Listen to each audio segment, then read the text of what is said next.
गहना बेचदा, गुड़िया बेचदा, हरवा बेचदा, चूड़िया बेचदा, खेतवा धाई दरेहन बलम परधानी लड़ब, पिया हो परधाइन बनब।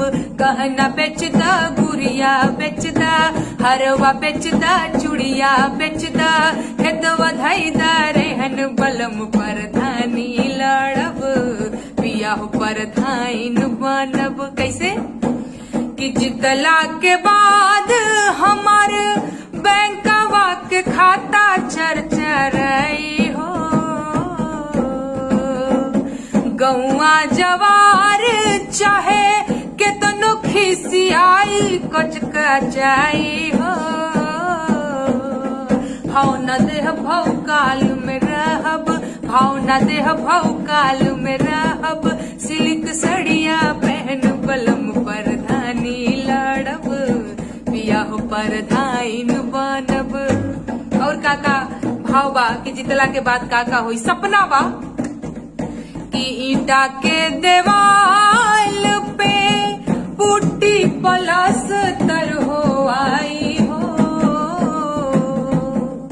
ओकरा ऊपर चूना पेंट रंगाई पोताई लकलकाई हो।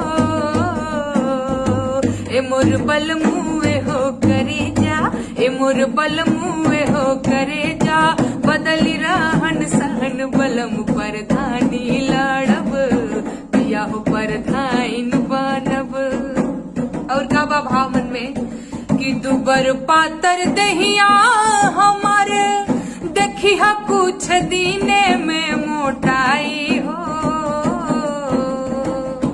थरिया में मुर्गा भात निकहन के बाबू सर पोटाई हो।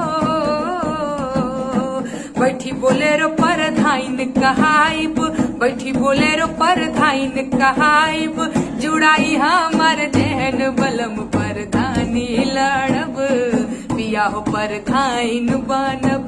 गहना बेचदा, गुड़िया बेचदा, हरवा बेचदा, चूड़िया बेचदा, खेतवा रखदा रेहन बलम परधानी लड़ब, पिया हो परधाइन बनब, पिया हो